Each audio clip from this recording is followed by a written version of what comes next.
The violent coughing fit that racked Lillian Cole's small frame seemed to shake the entire homestead, startling even the hens outside into a panicked flutter. Thomas Zane stood frozen in the doorway, his hat in his hands and his offer of assistance dying on his lips as he watched the young schoolteacher double over at her small kitchen table. "Miss Cole?" he ventured, stepping inside without waiting for invitation. The Nebraska Territory of 1867 had its own rules about propriety, but a lady in distress trumped them all. Lillian tried to wave him away, her face flushed crimson both from the effort of coughing and the embarrassment of being found in such a state. Her light brown hair had come loose from its usually neat bun, and tears streamed down her face as she struggled to catch her breath. Thomas crossed the room in 3 long strides, pulling out the chair beside her. Without hesitation, he began to rub her back in slow, firm circles. "Easy now," he murmured, his voice low and steady. "Just try to breathe slow." Lillian's body trembled beneath his touch, but gradually the coughing subsided.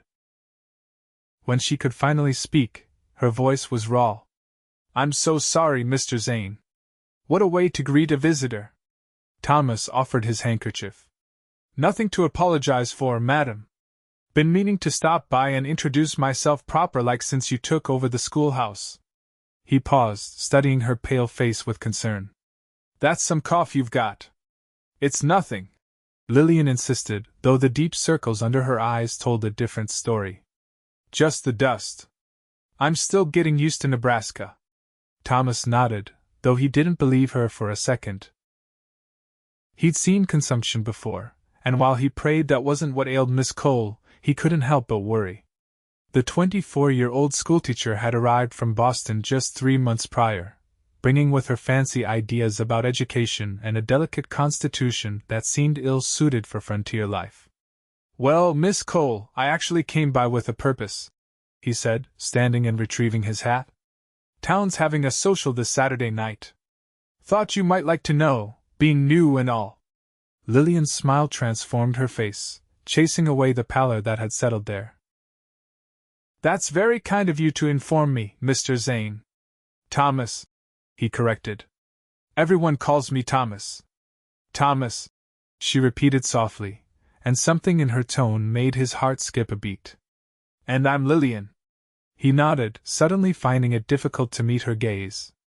At 28, Thomas had spent more time breaking horses than making conversation with educated women.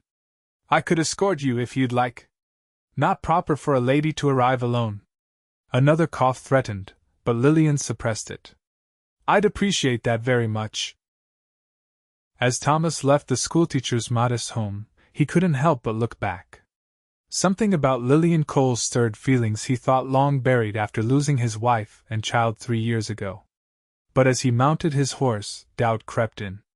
A woman with a cough like that might not have long in this harsh territory, and Thomas wasn't sure his heart could withstand another loss. The social gathering at the Willow Creek Town Hall was in full swing when Thomas arrived at Lillian's door Saturday evening. He'd spent an unprecedented amount of time preparing trimming his beard, donning his only good shirt, and borrowing a jacket from his friend Edward who ran the general store. "You look," Lillian began when she opened the door, her eyes widening slightly as she took him in. "Uncomfortable," Thomas supplied with a self-deprecating smile. "But presentable, I hope." "I was going to say handsome," she replied softly, a blush rising to her cheeks. Now it was Thomas's turn to be surprised. He cleared his throat. "You're a vision yourself, Mississippi." "Lillian." And she was. Her hair was arranged in an elegant style he couldn't begin to name, with a few soft tendrils framing her face. Her dress was a deep blue that made her eyes look like the sky after a storm. Those same eyes now sparkled with amusement at his discomfort. "Shall we?" she asked, stepping outside and locking her door. The ride to town was filled with comfortable conversation. Thomas found himself telling her about his ranch, about the horses he bred and trained, and about his plans to expand once the railroad came through. "You have a good way with words for a cowboy," Lillian observed. Thomas laughed. "My mother was adamant that her children would be educated." She taught school back in Pennsylvania before marrying Pa and coming west. She'd be proud of you, Lillian said, then immediately looked embarrassed. I'm sorry, I shouldn't presume. No, you're right, Thomas said. She would be. She passed 5 years ago, but she lived long enough to see me establish my own place. When they arrived at the social, Thomas was immediately aware of the stares. Not that he could blame the townsfolk, he rarely attended such functions, and certainly never with a lady on his arm. Mayor Wilson's wife descended upon them immediately. Miss Cole! How wonderful you could join us! Her eyes flitted to Thomas with undisguised curiosity. And Mr. Zane as well. What a surprise! Mrs. Wilson. Thomas nodded politely. Miss Cole was kind enough to allow me to escort her this evening. Indeed. The older woman's lips pursed slightly. Well, Miss Cole, you must meet everyone. So many of the parents have been eager to speak with you about their children's progress. Before Lillian could be swept away, Thomas leaned down. I'll fetch you some punch. The evening progressed pleasantly enough. Thomas found himself standing with the other men, discussing cattle prices and weather predictions while keeping one eye on Lillian as she charmed the townsfolk. She looked so alive, her pale cheeks flushed with excitement, that it was almost possible to forget the awful coughing fit he'd witnessed. Until she started coughing again. It began small, a delicate clearing of her throat that she tried to hide behind her handkerchief. But soon it grew, racking her small frame until she had to excuse herself. Thomas was by her side in an instant, guiding her outside into the cool night air. I'm fine, she insisted between coughs. Just need a moment. Here. Thomas guided her to a bench and sat beside her, his hand automatically moving to rub her back as he had done days before. Deep breaths. Gradually, the coughing subsided, but Thomas didn't remove his hand. You should see Doc Miller, he said quietly. Lillian sighed. I've seen 3 doctors in Boston. They all said the same thing: my lungs are weak, and the damp New England climate was making it worse. She attempted a smile. That's why I came west. They said dry air might help. Is it helping? Thomas asked gently. Some days, she admitted. Others. Not so much. She turned to face him fully. I don't want your pity, Thomas. Pity? Thomas shook his head. No, madam. Concern, maybe. Admiration, definitely. Takes courage to travel alone across the country based on a doctor's recommendation. Lillian's eyes glistened in the moonlight. Most people think I'm foolish. Most people aren't worth listening to, Thomas replied, earning a genuine laugh that warmed him more than any fire could. They sat in comfortable silence until Lillian shivered. Thomas immediately removed his jacket and draped it around her shoulders. We don't have to go back inside, he offered. I could take you home if you're tired. Lillian hesitated, then nodded. I think that might be best. I'm sorry to cut the evening short. Don't be. Thomas helped her to her feet. I've had my fill of socializing to last a month. As they rode back to her home, Thomas couldn't help but notice how perfectly she fit against him on the horse, her back pressed to his chest. It felt right in a way few things had since losing Sarah and their infant son. At her door, Lillian turned to face him, her expression serious. Thomas, I need to be clear about something. His heart sank. Here it came, the gentle rejection he'd been half expecting. I came west not just for my health, but for a fresh start, she continued. The doctors. They weren't optimistic about my long-term prospects. Thomas nodded slowly, understanding dawning. You're saying you might not have much time. I'm saying I don't know how much time I have, she corrected. And I wouldn't want to burden anyone with. Thomas surprised them both by taking her hand. Lillian, life on the frontier comes with no guarantees. Any of us could be gone tomorrow: illness, accident, Indian attack. We live each day as it comes. Her eyes searched his face. What are you saying? I'm saying I'd like to call on you properly. If you'll allow it. For a moment, she said nothing, and Thomas feared he'd overstepped. Then she smiled, squeezing his hand. "I'd like that very much, Thomas Zane." That night marked the beginning of a courtship that set tongues wagging throughout Willow Creek. The reclusive rancher and the ailing schoolteacher made an unlikely pair, but as spring blossomed into summer, their attachment grew stronger. Thomas called on Lillian nearly every evening, often bringing small gifts: wildflowers, a book from his mother's collection, fresh eggs from his hens. On weekends, if her health permitted, he'd take her riding, showing her the beauty of the Nebraska prairie that had first captivated him years ago. "It's so vast," Lillian marveled one warm June afternoon as they sat atop a small rise overlooking the plains. "In Boston, everything feels closed in, buildings everywhere. But here, a person could breathe." Thomas watched her profile as she gazed at the horizon. "That's why I stayed, after we first passed through with the wagon train. Couldn't imagine being hemmed in again." Lillian turned to him. "Tell me about your journey west." "Not much to tell that you haven't heard before." Thomas shrugged. "Pa got the fever to go west after reading too many pamphlets promising free land and endless opportunity. Ma wasn't keen, but she loved him something fierce, so we packed up and joined a train heading for Oregon."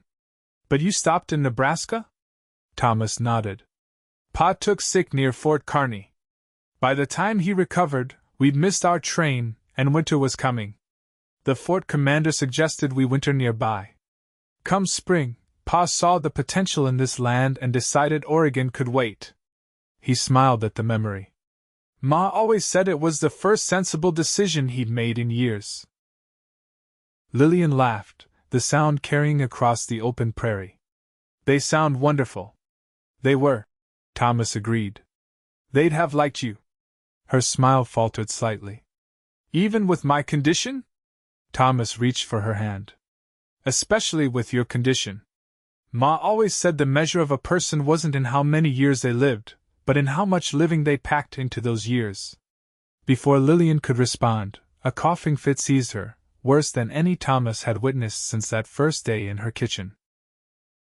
He quickly moved to support her, rubbing her back and murmuring reassurances, but this time the coughing didn't subside quickly. When she finally caught her breath, Thomas was alarmed to see blood on the handkerchief she pressed to her lips. "We're going to see Doc Miller," he said firmly, helping her onto his horse. "No arguments." For once, Lillian didn't protest, which frightened Thomas more than the blood. Doc Miller's examination confirmed what they both feared: Lillian's condition was deteriorating. The consumption that had plagued her in Boston was advancing, despite the drier climate. "There are sanitariums in Colorado," the doctor suggested. "Higher elevation, even drier air. Some patients show improvement there." "Colorado?" Thomas repeated, his mind racing. Colorado meant leaving everything he'd built here. "It's just a suggestion," Miller said, looking between them with sympathy. "Miss Cole could remain here under my care, but I won't lie to you, her prognosis isn't favorable." Later that night, Thomas sat on his porch, staring at the stars and wrestling with impossible choices. He loved Lillian had admitted as much to her just a week prior, and miraculous as it seemed, she loved him too. But loving someone meant wanting what was best for them, even if it meant sacrifice. The next morning, he rode into town with determination. First to the bank, then to Edward's store, and finally to Doc Miller's office. By noon, he was knocking on Lillian's door. She answered, looking tired but composed. "Thomas, I've been thinking, marry me," he blurted out, the carefully prepared speech forgotten. Lillian blinked. "What?" "Marry me," he repeated, more gently this time. "I've made arrangements. We'll be married next week, and then we're going to Colorado. I've sold the ranch to Edward's brother, and the bank's given me a good price. There's a place near Denver, a small ranch for sale.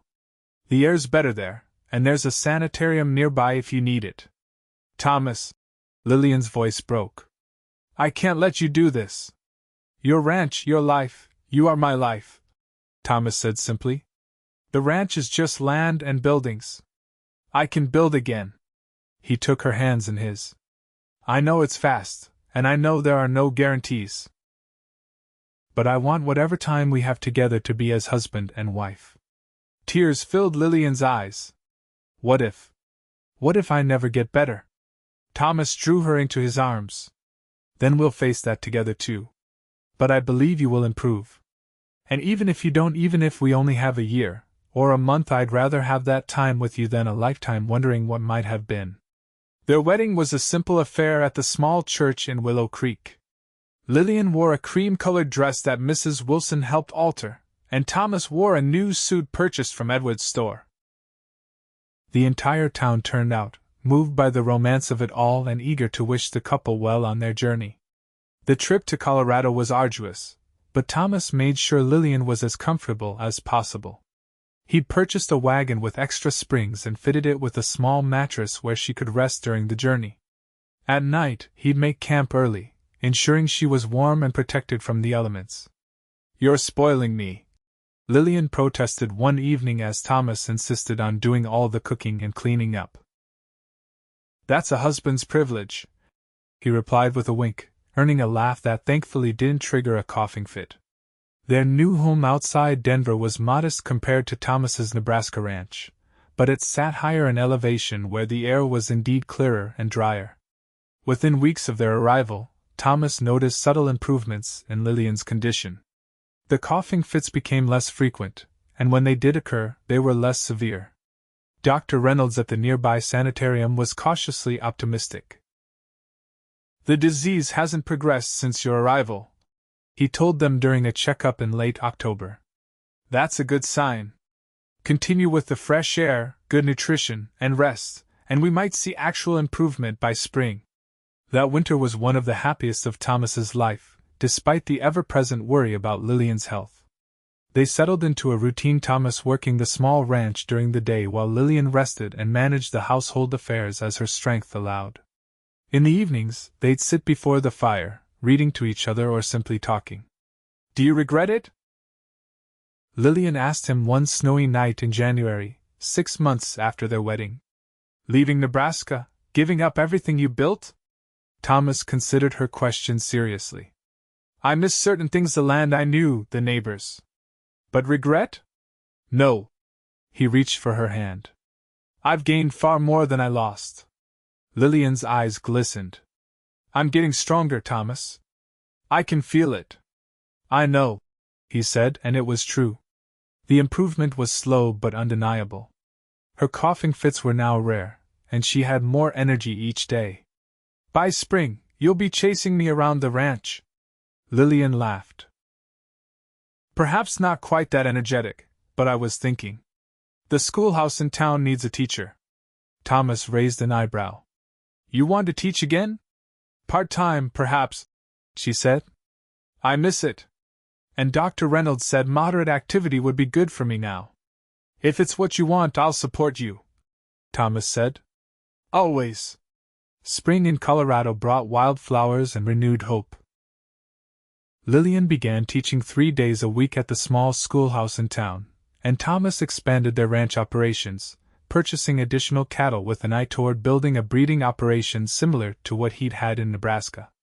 Their first anniversary arrived in July, marked by a picnic on a hillside overlooking their property. Thomas presented Lillian with a silver locket containing a small photograph of them on their wedding day. "1 year," he mused as she fastened it around her neck. "Feels like both a lifetime and the blink of an eye." "The first of many," Lillian said with conviction. Her health had stabilized remarkably. While she would likely always have to be careful, Dr. Reynolds had declared her consumption arrested, not cured, but no longer actively progressing. Thomas pulled her close. "I never dared hope for this much happiness again." "Nor I," Lillian admitted. "After the doctors in Boston." She shook her head. "But here we are." "Here we are," Thomas echoed, kissing her softly. "And here we'll stay." They did stay, building a life rich with purpose and joy. Thomas's breeding operation flourished, becoming known throughout the territory for quality stock. Lillian continued teaching, eventually becoming the school's headmistress. They never had children of their own. Lillian's health remained too precarious for the risks of childbearing, but their home became a gathering place for their students and neighbors' children. 5 years after their arrival in Colorado, Lillian caught a winter chill that developed into pneumonia, terrifying Thomas with its echo of her earlier illness. For 3 days and nights, he barely left her side, rubbing her back through coughing fits that seemed to shake the very walls of their bedroom. On the 4th night, her fever broke. When morning came, Lillian opened her eyes to find Thomas asleep in the chair beside their bed, his hands still resting on her back. "Thomas," she whispered, her voice weak but clear. He jolted awake immediately. "Lillian? How do you feel?" "Like I've been trampled by a herd of your cattle," she said with a weak smile. "But better." The relief that flooded his face brought tears to her eyes. "You scared me," he admitted, taking her hand and pressing it to his lips. "I'm still here," she assured him. "Still fighting." That battle became the pattern of their lives together, periods of relative health interspersed with setbacks that tested their resolve. Yet through it all, their love only deepened, strengthened by each challenge overcome together. In the spring of 1880, nearly 13 years after Thomas had first found Lillian coughing in her Nebraska kitchen, they sat together on the porch of their Colorado home. Their hair had begun to gray, and the lines around their eyes spoke of both laughter and worry, but their hands remained firmly clasped between them. "I never thought we'd have this much time," Lillian said softly, watching the sunset paint the mountains gold. "When I came west, I was prepared to die alone. And I was prepared to live alone," Thomas replied, squeezing her hand. "Funny how life surprises you." A light cough shook Lillian's frame, and Thomas's hand moved automatically to rub her back in the familiar gesture that had become second nature over the years. When it passed, she leaned against his shoulder. "What do you think happens next?" she asked. "Next?" Thomas looked down at her, puzzled. "For us," Lillian clarified. "We've built this life together, survived against the odds. What's our next adventure?"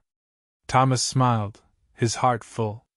In all their years together, through illness and health, through prosperity and hardship, Lillian had never lost her forward-looking spirit. It was what he loved most about her refusal to dwell in fear of what might come. "Well," he said thoughtfully, "I've been thinking about that offer from the Denver stockyards. If I take on that advisory role, we could keep the ranch but have more time for other things." "Other things?" Lillian's eyes sparkled with interest. "Travel, perhaps," Thomas suggested. "You've always wanted to see California. The ocean air might do you good." Lillian's face lit up. "California? Truly? Why not?" Thomas smiled. "The doctor says you're strong enough now. We could go in the spring, when the weather's best for crossing the mountains." "I'd like that," Lillian said, her voice soft with wonder. "To think when we met, I couldn't imagine surviving a year, and now we're planning journeys across the continent." Thomas pressed a kiss to her temple. "Every day with you has been a journey, Lillian. The greatest adventure of my life." As darkness fell around them, they remained on the porch, talking of California and the years ahead, their voices blending with the night sounds of the ranch they'd built together. In that moment, as in countless others before it, Thomas was grateful for the twist of fate that had led him to knock on a schoolteacher's door just as a coughing fit shook her small Nebraska home. Their story, like the frontier itself, had been defined not by its beginning or its inevitable end, but by the courage, love, and perseverance that filled all the moments in between.